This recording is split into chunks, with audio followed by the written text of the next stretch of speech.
Hi Taurus, this is Jav. Welcome pa sa ating channel. Gamitin ang reading na ito bilang gabay lamang. Kung naka-resonate kayo, comment down. Kung hindi kayo naka-resonate, ibigay niyo po sa iba kasi general reading po ito. This is for you, Taurus.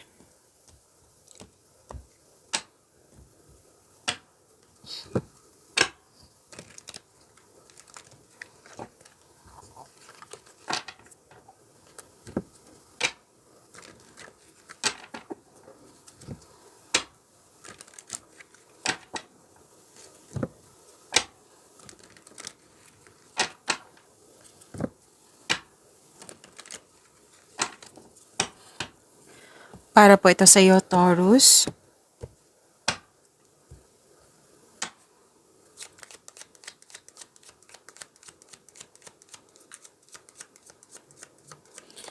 Maraming salamat po sa inyong patuloy na suporta at maraming salamat din po sa mga hindi nag-skip ng ads. Sa mga hindi pa nag-subscribe, subscribe na po kayo at click bell notification para malaman nyo na may bago tayong video. Para sa mga gustong magpa-reading, comment po kayo ng personal reading. Again, comment kayo ng personal reading and check my reply sa comment section.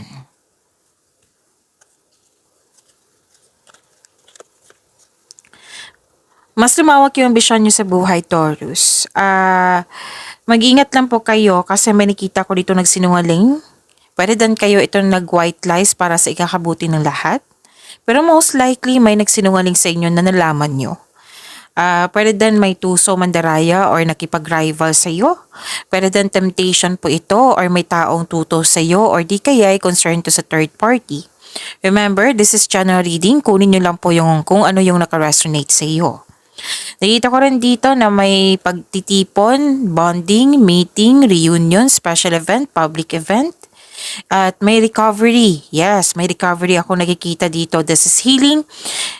Some of you nag-take time sa nature, nag-meditate and nag-grounding. At may personal development and spiritual growth.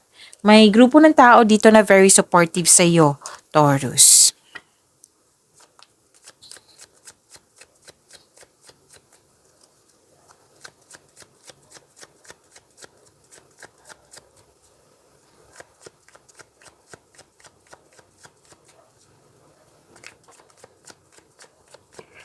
Energy, Taurus.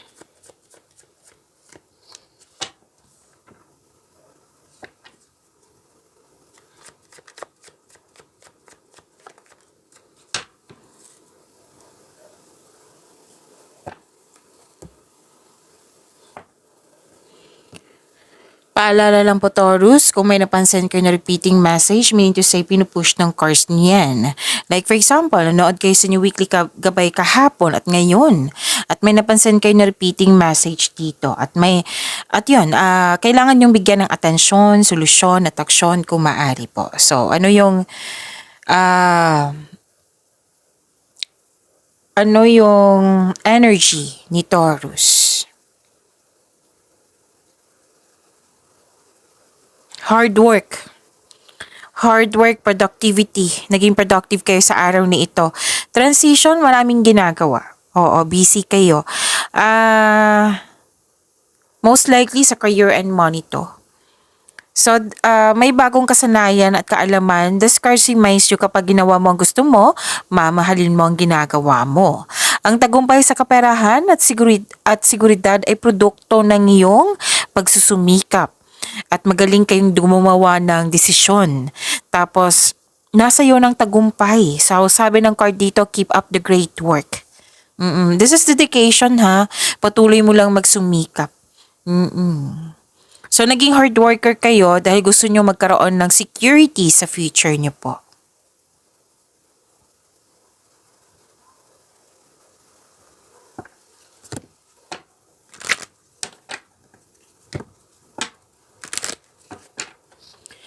May awakening, acceptance, self-assessment,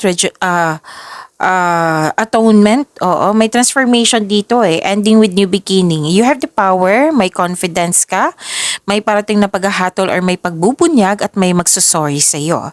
This is also means accept and release your past so you're able to enjoy the next phase of your life. So this is surrender, accept, release, and forgive.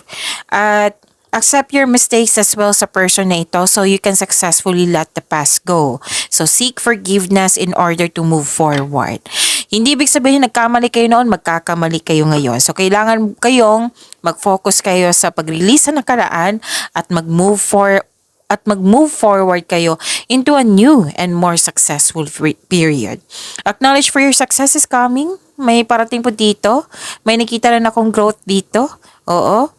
Pwedeng personal growth, which is sinabi sa inyong oracle card kanina. Pwede din financial growth.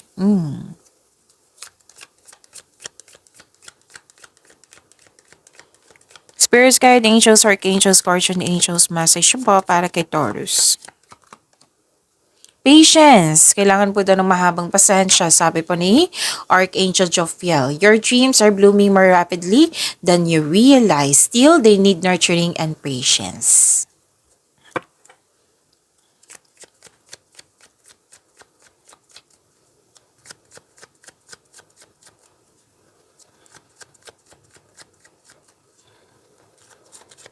Career and money ni Taurus.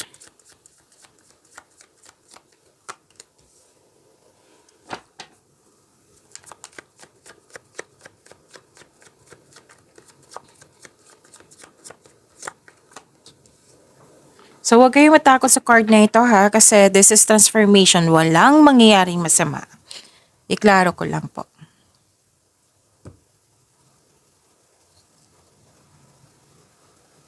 Sa career and money nyo po, nakikita ko dito na nag-aantay ka ng job opportunity or contract. There may be delays and frustration. Same thing sa kaperahan nyo po. So, yung inantay mo ng pera, nagkaroon ng delay. So, huwag kayong mag-alala kasi hindi naman ito cancela. Ito po ay delay. Matutuloy din po ito. Sa kaperahan po, huwag magdesisyon agad na mag-invest o maggasta sa isang bagay. Okay?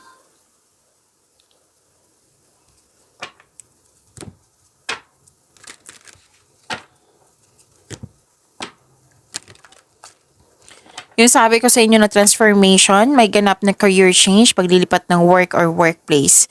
Pwede doon itigil mo yung nakasanayan mo tapos mag-try kayo ng bago, kung ano man yan.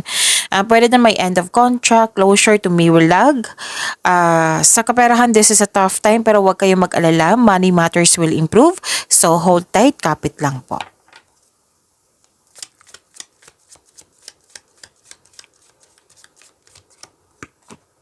Manifesting. All the tools you need to increase your income are within your reach. So, nasa iyo na po yung mga gagamitin mo para ma-increase yung income. So, binigay na ng universe sa iyo. So, great things are coming your way soon. An opportunity may arise for you to showcase your talent. So, gamit na gamit yung talent mo dito sa inyong new career.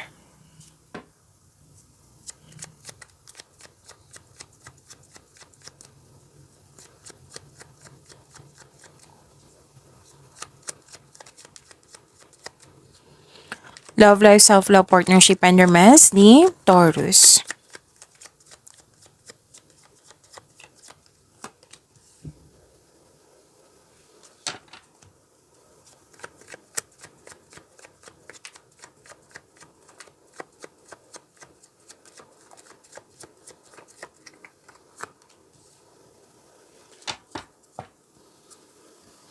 Sa career and money niyo po. Okay. Sa love life niyo po. I'm sorry. Okay. Love life, self-love, partnership, and romance niyo po. Iklaro ko lang po, Taurus. Pasensya na po. Nakikita ko dito, nagkaroon po ng anxiety or pag-alala. Kasi may conflict. So this card tells you the communication is the key. Maaring magawa kayo ng move or schedule na mag-usap kayo ng mahinahon. Pwedeng sa relasyon to, pwedeng sa matalik mo kaibigan, yung parati mong kasama, yung mahalaga sa'yo. So, kailangan yung ma-overcome itong overthink na ito kasi nakakadrain niya ng energy. Okay?